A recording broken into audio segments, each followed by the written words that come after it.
warahmatullahi wabarakatuh. Hai teman-teman, kembali lagi bersama saya.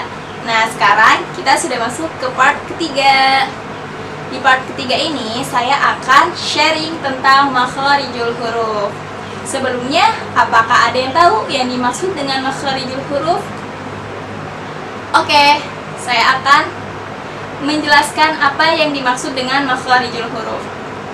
Jadi, makharijul huruf adalah jamak dari kata makhraj yang artinya tempat keluarnya huruf, di mana suara akan berhenti pada tempat tersebut sehingga dapat dibedakan antara huruf satu dengan huruf yang lainnya.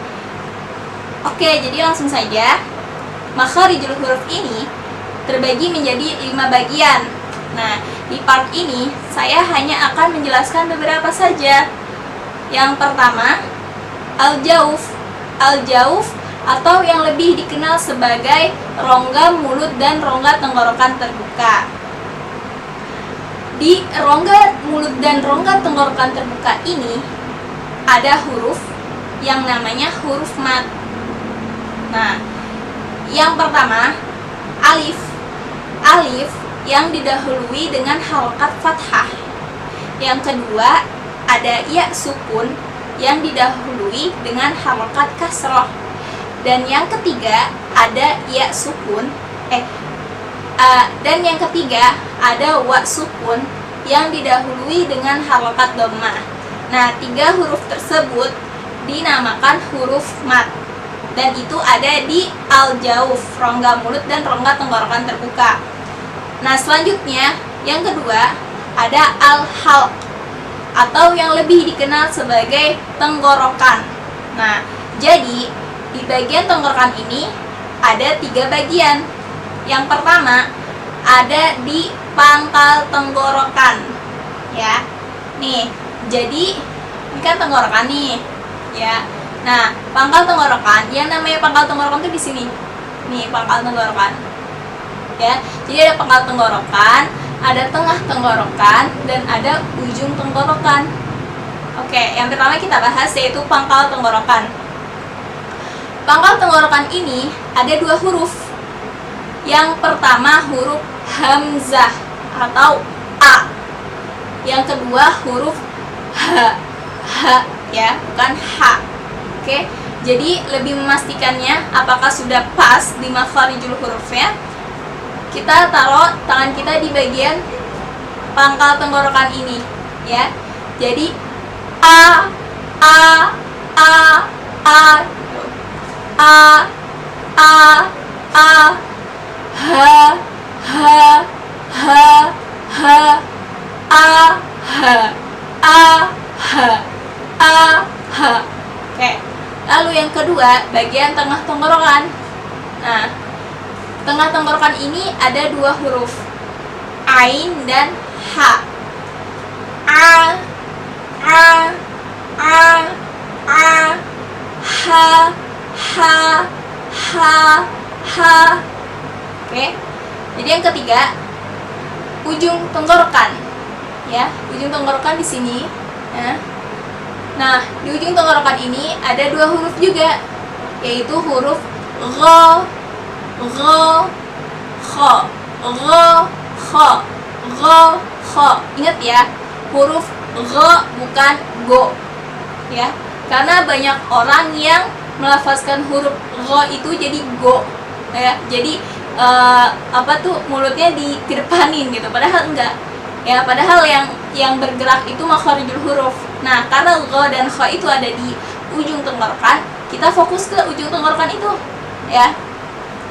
Dan mulut kita biasa saja, tidak miring ke sana, tidak miring ke situ, ya. Jadi gha kha, gha kha, gha kha. Jadi gha sama kha ini seperti ada nafas yang mengalir di dalam. Gha gha gha gha kha kha gha gha. Kayak ghairil, ghairil, ya, ghairil, bukan goiril, tapi ghairil, ghairil, ya, jadi seperti itu.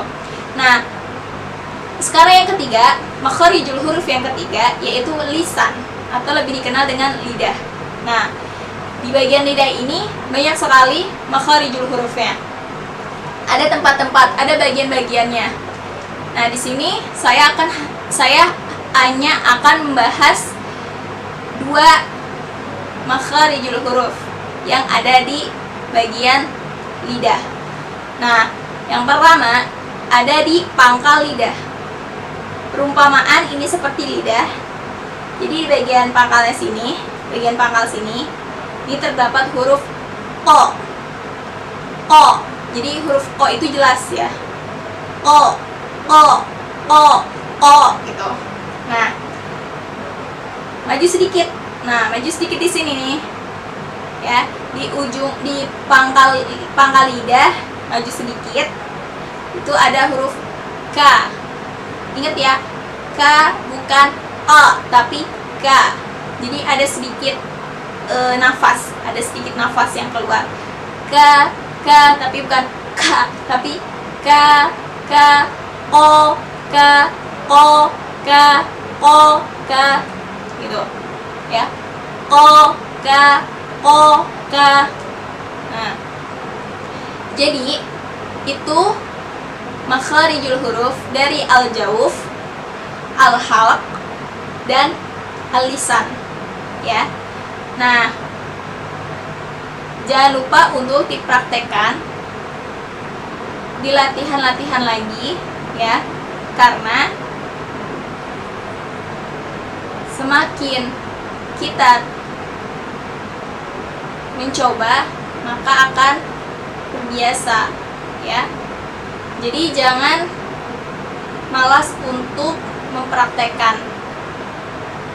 Nah, catatan, kalau al-jawf dia sudah tercatat bahwa dia berada di rongga mulut dan rongga tenggorokan terbuka. Jadi ketika melafazkannya itu harus dibuka mulutnya ya. Tujuannya agar apa?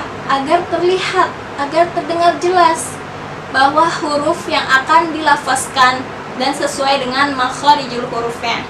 Ya, jadi kalau pengalaman saya itu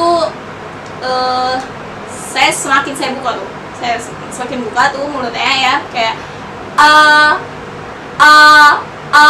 bukan kan kebanyakan orang ada yang kayak udzubillah, jadi nggak kedengeran itu huruf apa gitu. Tapi kalau misalkan dibuka rongga mulutnya itu dibuka ya, pengucapan seperti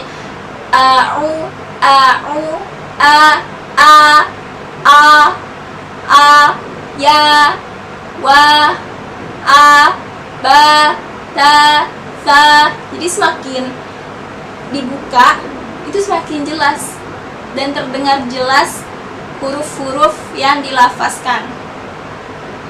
Nah, segitu dulu pembahasan di part 3 yang A ini. Akan ada lagi di part 3 bagian B, dan jangan lupa untuk mempraktekkan. Nah, kalau kalian suka dengan video ini, jangan lupa like, comment, and subscribe, dan kalian share ke teman-teman kalian agar semakin banyak orang-orang yang semakin suka dengan tajwid ya. Selalu ingat, khairukum man ta'allama al-Qur'ana wa 'allamahu.